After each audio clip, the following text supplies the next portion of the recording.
Assalamualaikum warahmatullahi wabarakatuh.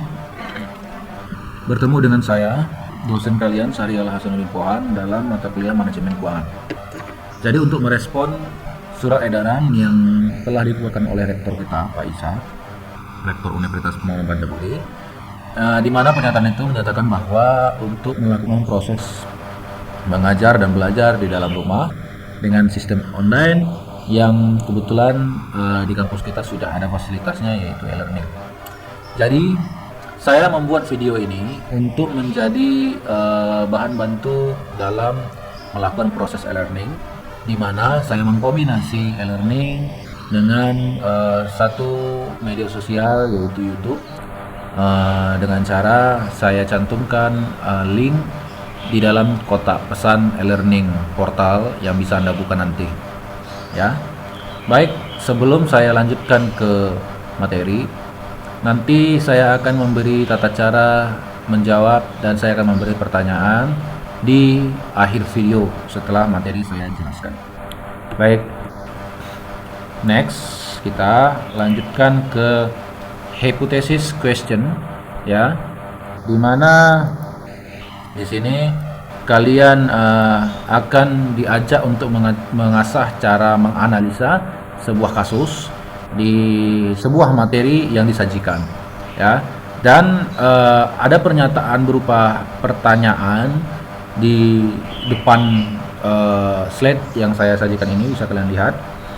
Ini akan membantu kalian untuk menganalisa sehingga kalian mampu menemukan jawaban untuk pertanyaan saya yang itu berasal dari analisis kalian sendiri, ya. Hipotesis questionnya adalah antara pemegang saham dengan pemegang hutang atau debt holder, juga di situ terlibat seorang manajer, ya, mana yang risk takingnya lebih tinggi. Kenapa? Nanti kalian harus cari ini, tapi didahulukan dengan memahami pertanyaannya. Jadi ini hanya membantu kalian untuk menganalisa materi yang saya sajikan. Oke. Kita next. Nah, di slide berikutnya kalian bisa melihat, ya, di sini ada sebuah ilustrasi antara pemegang saham dengan pemegang hutang. Terjadi semacam perbandingan manakah yang lebih memiliki risk taking yang tinggi atau risiko kerugian yang tinggi di antara kedua agen tersebut, ya, agen perusahaan tersebut, ya, apakah shareholder atau beholder, ya. Jadi nanti kita lihat di slide selanjutnya bagaimana penjelasan dari penelitian-penelitian yang ada bahwa manakah yang dinyatakan lebih memiliki risk taking yang tinggi, ya. Nah, kalian bisa lihat di sini penjelasan secara ilmiah, ya, bagaimana risk taking pemegang saham shareholder dan pemegang hutang debt holder atau manajer di situ terlibat dalam persaingan kepentingan, ya, di dalam memanage sebuah keuangan sebuah perusahaan dan memanage resiko yang terjadi di antara mereka, ya. Saunders Stock and Trafloss tahun 1990, ya, itu menyatakan kepemilikan manajerial tinggi menimbulkan konflik keagenan antara stockholder dengan bondholder, ya. Hubungan ini dijelaskan melalui kepemilikan call option, ya.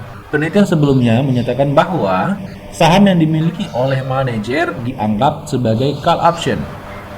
Harga pelaksanaan opsi atau exercise price sama dengan tingkat penggunaan utang dan meningkat sesuai dengan peningkatan nilai perusahaan.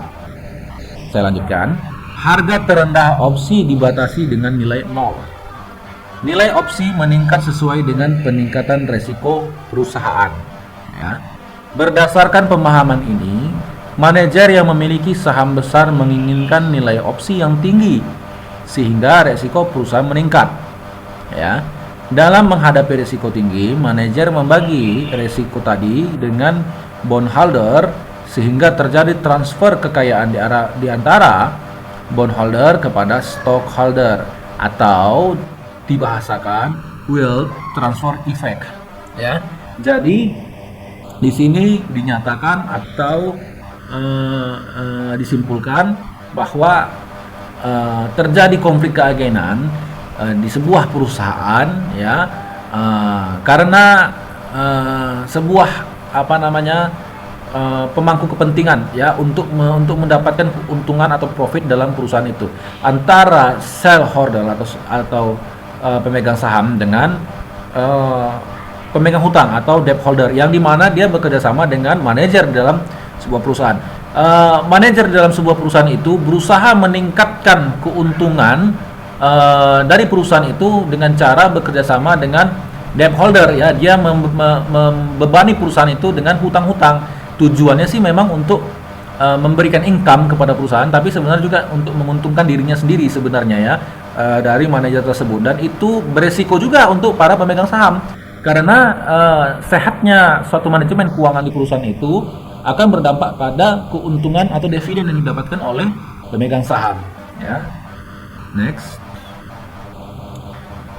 Melalui hipotesis finansial leverage dalam Chen dan Steiner di tahun 1999 dapat dijelaskan bahwa kebijakan utang berpengaruh secara positif dan signifikan terhadap risiko. Lihat.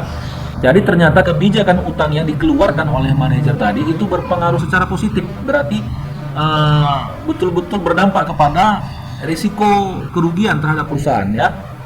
Perusahaan menggunakan financial leverage untuk mendanai sebagian besar aktiva. Peningkatan utang akan meningkatkan risiko financial distress dan kebangkrutan, sehingga kebijakan utang berhubungan positif terhadap risiko.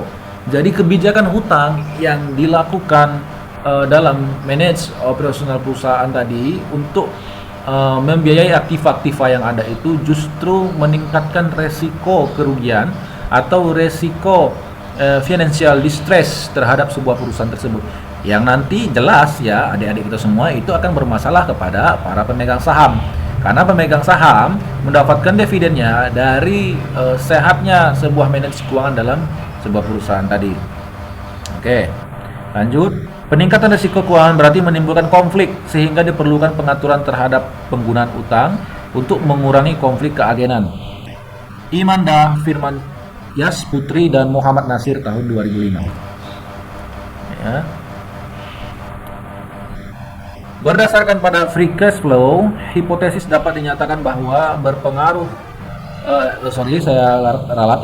bahwa pengaruh dividen terhadap resiko adalah negatif, ya, di mana semakin tinggi dividen menyebabkan semakin berkurangnya free cash flow dalam perusahaan dan secara otomatis mengurangi konflik keagenan, sehingga akan mengurangi risiko yang akan dihadapi oleh perusahaan. Fitri dan Mamduh 2003, ya. Dari keterangan di atas dapat kita ambil kesimpulan bahwa shareholder atau pemegang saham lebih memiliki risk taking yang lebih tinggi dibandingkan pemegang utang atau debt holder tadi, dikarenakan bila terjadi suatu kesalahan dalam manajemen perusahaan, maka dampak yang terjadi pada perusahaan bisa bersifat sistemik. Jadi sifat sistemik ini adalah sifat yang dampaknya itu mewabah, ya, atau menjangkit kemana-mana. Yang harusnya tidak kena jadi kena, ya, karena ada hubungan benang merah tadi dengan perusahaan tersebut. Itulah dampak sistemik, ya. Dan seluruh kerugian itu harus ditanggung oleh para shareholder. Jelas. Pemegang saham yang mendapatkan keuntungan dividennya dari perusahaan tersebut kan tergantung dari kesehatan manajemen keuangan perusahaan tersebut. Bagaimana jika perusahaan itu tidak memiliki manajemen keuangan yang sehat atau justru memiliki resiko financial distress, justru itu mengurangi dividen dari pemegang saham. Sehingga kalau berkurang dividen dari pemegang saham, membuat para pemegang saham mungkin lebih memilih untuk out, ya, dari perusahaan. Dan ini justru sangat berpengaruh negatif kepada kesehatan manajemen keuangan perusahaan, yang akan mengakibatkan kebangkrutan di perusahaan tersebut. Ya. Kita next lagi. Risk taking in financial management. Kerugian yang harus ditanggung juga bisa berupa hutang perusahaan terhadap debt holder. Ingat, dia ada debt holder lagi di luar, ya, pemegang hutang, ya. Artinya bisa berupa obligasi, ya, saya pernah menjelaskan tentang obligasi sebelumnya, yang dijual ke publik, ya. Artinya mereka memegang surat utang perusahaan yang uang dari para pembeli obligasi ini dipakai oleh perusahaan, atau juga para investor-investor dari luar yang menanamkan modalnya di perusahaan tersebut. Ya, itu bisa itu juga. Di antara dua itu sama-sama sebagai debt holder ya, atau pemegang utang perusahaan. Diakibatkan dari manajer yang melakukan perbuatan oportunistik ya. Jadi perbuatan yang bisa dibilang menguntungkan diri sendiri. Artinya manajer ini memiliki kecenderungan untuk melakukan sebuah kegiatan operasional yang dimana itu bertujuan untuk menguntungkan dirinya. Jadi dia tidak memikirkan kebaikan dari perusahaan tersebut. Nah, itu yang disebut sebagai perbuatan yang oportunistik ya. Jadi ini bisa sangat berbahaya bagi kelangsungan perkembangan sebuah perusahaan ya. Saya ulangi, diakibatkan dari manajer yang melakukan perbuatan oportunistik, yaitu kecenderungan untuk menguntungkan dirinya sendiri tanpa memikirkan kepentingan para shareholder, sehingga meningkatnya hutang perusahaan yang tidak mampu dibayar, karena dengan meningkatnya nilai hutang suatu perusahaan akan menurunkan nilai perusahaan tersebut ya. Jadi seperti saya bilang, ternyata posisi manajer ini sungguh sangat vital sekali, sangat strategis sekali, karena di mana seluruh kegiatan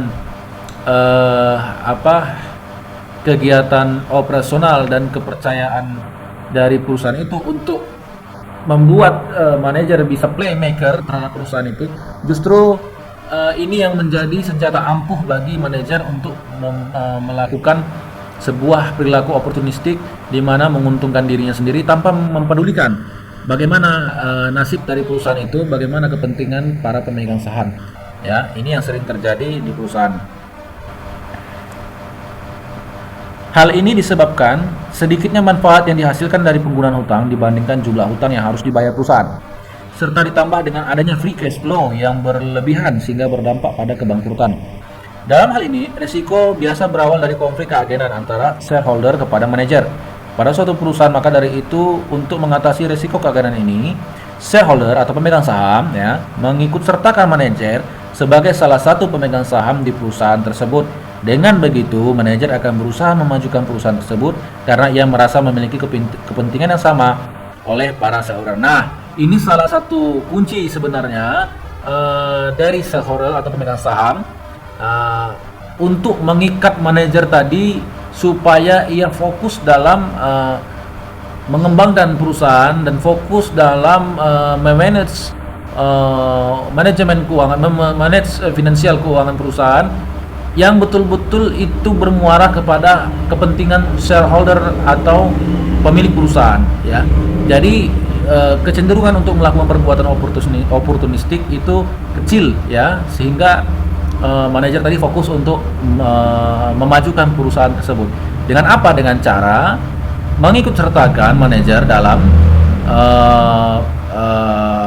ruang lingkup shareholder tadi, mungkin dengan cara membuat manajer memiliki saham tertentu di perusahaan tersebut, sehingga kalau manajer itu bermain-main maka dampaknya pun akan terjadi kepada dia. Apa itu? Yaitu berkurangnya keuntungan dari dividen saham yang dia tanamkan di perusahaan tersebut. Begitulah cara dari shareholder atau pemegang saham atau pemilik saham dan pemilik perusahaan untuk mengunci peran dari manajer tadi. Oke. Itu materi singkat ya, tidak panjang, singkat saja ya. Yang penting adalah bagaimana kalian cara menangkap materi tadi dan kalian cerna sehingga kalian paham, sehingga mampu untuk mengimplementasikannya dalam sebuah argumen ya. Baik, kita masuk ke sesi pertanyaan. Pertanyaan dari materi ini adalah pertanyaan pertama, jadi sebenarnya risk taking in management itu apa sih yang kalian ketahui? Gitu loh ya. Apa sih sebenarnya? Ya. Bagaimana menurut pendapat dan analisis pribadi kalian sendiri tentang risk taking yang sudah kalian dengar di materi sebelumnya, ya? Pertanyaan kedua. Bagaimana cara perusahaan untuk mengatasi risiko konflik keagenan antara manajer dan para pemegang saham? Ya, yang setelah kalian baca tadi, setelah kalian lihat dan kalian tonton tadi, coba berikan dulu satu argumen menurut pola pikir kalian kalau posisi kalian adalah seorang shareholder, pemegang saham, dan caranya untuk mengatasi konflik keagenan demi menjaga manajemen keuangan agar jauh dari financial distress atau resiko kerugian yang menyebabkan kebangkrutan. Ya, jadi ada 2 pertanyaan, tolong kalian jawab. Cara menjawabnya dengan cara melampirkan NPM dan nama lengkap sesuai absen. Ingat, NPM dan nama lengkap sesuai absen di kolom komentar video YouTube ini. Setelah menjawab di kolom komentar, silahkan di copy paste dan disalin ke kolom komentar portal e-learning dengan cara klik reply di bawah pesan e-learning nanti yang akan saya buat, dan klik paste ya, dan klik paste setelah itu disalin ya. Jadi caranya sekali lagi saya terangkan, nomor NPM Anda dan nama lengkap cantumkan di dalam kolom komentar YouTube ya. Lalu di bawah NPM dan nama, di situ jawaban kalian, jawaban nomor 1, jawaban nomor 2 ya. Nanti seluruh jawaban kalian berserta NPM dan nama lengkap di copy paste lalu disalin ke kotak komentar, kolom komentar e-learning di bawah pesan e-learning, yaitu dengan cara klik reply lalu dipaste di situ ya. Jadi itu saja ya yang saya berikan di dalam video ini, mudah-mudahan kalian paham. Dan pertemuan 11 itu tunggu kelanjutannya karena ini masih pertemuan 10. Tapi saya akan memberikan satu informasi lagi, karena pertemuan 5 dan 6 ya, kalau memang 5 dan 6 itu masih kosong, masih bolong ya. Jadi saya akan menaruh materi ini di 2 pertemuan itu. Jadi materi ini akan saya taruh di 2 pertemuan itu. Pertemuan 5 dan pertemuan 6. Itu pun kalau dibuka portal e-learningnya ya. Untuk sekarang pertemuan 5 dengan 6 itu belum dibuka portal e-learningnya. Ya, jadi kalau sudah dibuka, maka materi ini yang akan saya kasih untuk di 2 pertemuan. Saya tidak membuat yang baru, hanya yang ini saja agar mempersingkat waktu kita. Ya, mempersingkat waktu kita dan mempersingkat waktu untuk mengerjakan videonya. Kecuali masuk ke pertemuan 11, 12, 13 dan selanjutnya baru saya buat yang baru. Ya. Namun nanti kalau seandainya portal e-learning sudah dibuka yang 5 dan 6, maka cara menjawabnya juga harus sedikit berbeda, jangan sama antara pertemuan 11. Ya, antara pertemuan 5 dan 6 dengan pertemuan 11 itu jangan sama. Ya, cara menjawabnya di kolom komentar YouTube. Oke, segitu saja. Assalamualaikum warahmatullahi wabarakatuh.